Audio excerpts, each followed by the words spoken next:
Alexa Bliss fans need to prepare themselves for this. And in this video, I'm going to tell you exactly what that is because we have got a gigantic update, y'all, when it comes to the status of Alexa Bliss. You and I, we've been waiting over 2 years to see Alexa Bliss back on WWE television after being away for that time period.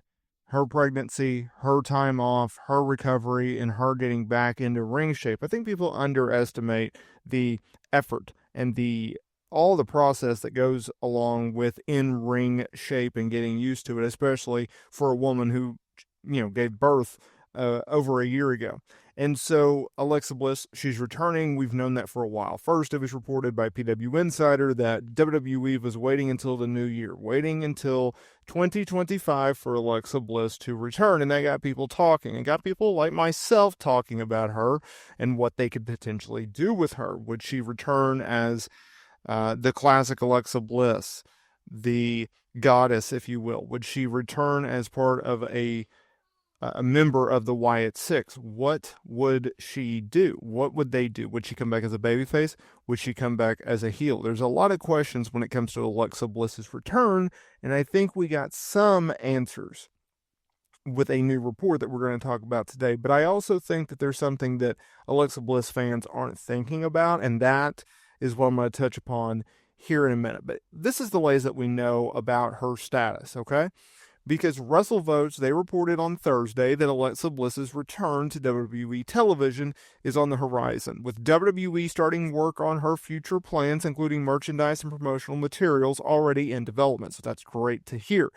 The account also noted that, it's going to be a big deal when she returns, right? A well-placed source said that the anticipation of her return is on the horizon. Now, we don't still know exactly when she's going to be returning, although my guess is, and it's been my guess for quite some time, that the Royal Rumble makes sense. February 1st, it's going to be a big deal, y'all. WWE typically likes to save its big surprises for the first quarter or so for the Royal Rumble. It makes sense, right? Whether you're a male or a female talent, that's usually the spot that they like to do it in because there's a lot of anticipation, there's a lot of excitement around them. So I would expect that would be the perfect spot for her, have her be one of the surprises in the Women's Royal Rumble match. But here's the thing that I don't think fans are necessarily thinking of. There's a very good possibility that Alexa Bliss returns and she is used like she has been in recent years, a utility player. I think she is someone in which is extremely talented, who should be at the top of the card, in the title picture, and honestly have another run as a champion. But I'm afraid, and the more that I'm thinking about it, the more that I look at the layout of WWE, I don't know if that's going to be the case, because before she went into her feud with, and someone will correct me if I'm wrong here, but I think it was Bianca Belair, when she went into the Royal Rumble January of 2023, she was built up as a title contender, she was built up as a big star, and there was a lot of optimism because she was being paired with Bray Wyatt and Uncle Howdy. Well, before then, really for the last few years, she's been used as a utility player. So while there's a lot of anticipation, while there's a lot of hype, while there's a lot of high regard and optimism among fans, I also think there is a chance that she is not booked the way that you and I want her to be. So when I'm sitting here and as a Alexa Bliss fan, I'm looking at the landscape of WWE, I'm looking at Monday Night Raw, they got a pretty loaded roster.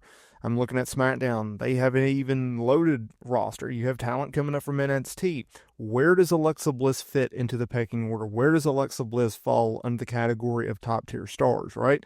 Because you could bring her back on Monday Night Raw, which I think is the brand to have her on, and that is a potential way where she could feud with a Liv Morgan or a Becky Lynch or a Rhea Ripley or an Io Sky, and then there's everyone else. While on SmackDown, I feel like it's a more loaded show. Your Nia Jax's, your Tiffany Stratton's, your Bayley's, your Bianca Belair's, your Naomi's, your Jade Cargill's, right? There's a Charlotte Flair's returning to that brand. So if you want to look at it like, okay, where can Alexa Bliss make the biggest impact? Where can she become a top tier star again? Well, I think it would be Monday Night Raw, right? And so when you look at it like that, it goes, okay, well, she has a chance on Raw, but I'm just afraid that they're not going to use her in the way that she should be. Now, I understand, and don't get it twisted, I am not saying Alexa Bliss needs to win the women's championship the very first night back. I'm not saying that Alexa Bliss needs to win the women's Royal Rumble match the night she returns, right? I'm not saying she wins Royal Rumble and then boom, she goes to Mania and then she wins the title. I understand that you need to build her up. I understand that you need to get her a little momentum. I understand you don't want to just give her the title right out of the gate, because then that would just cause resentment, I think, from the fan base, right? Anytime that you bring a former star back and they win one match and then boom, they're the champion, or they just win the championship right away, there's always a backlash among fans. So I'm not advocating for that. But, I mean, if you want to bring her back as a heel, then that would certainly get some heat, but I'm not advocating for that. All I'm advocating for is use Alexa Bliss in the role in which she should. A top-tier star. In my opinion, longtime viewers will know, I think you bring her back, and you bring her back as a heel. You bring her back as the goddess. You bring her back to what made her a star in NXT, what made her a star on the main roster 9 years ago, where she had success in 2016, in 17, in 18, in 19, right before she went and she was the female version of The Fiend. In my opinion, that is the route that you go with Alexa Bliss. It makes the most sense because the proof is in the pudding. If something works, you can always go back to it. And I think it is time for Alexa Bliss to come back and go back to being the goddess of WWE, being that vicious heel, which is funny because it's not like she's a person who's not very likable. She's actually very likable, and I think that's why she's usually booked as a babyface here. And so when you look at it like that, then it's like, okay, how can WWE capitalize on this? How can WWE grow this? How can WWE really get behind Alexa Bliss going into 2025 and going into WrestleMania 41? And it's pretty straightforward to me. It's pretty clear cut to me, and I just hope, for Alexa Bliss's sake and for Alexa Bliss fans' sake, that WWE utilizes her in the right way, uses her in the route that she should be, uses her in the way that she should be. Time will tell.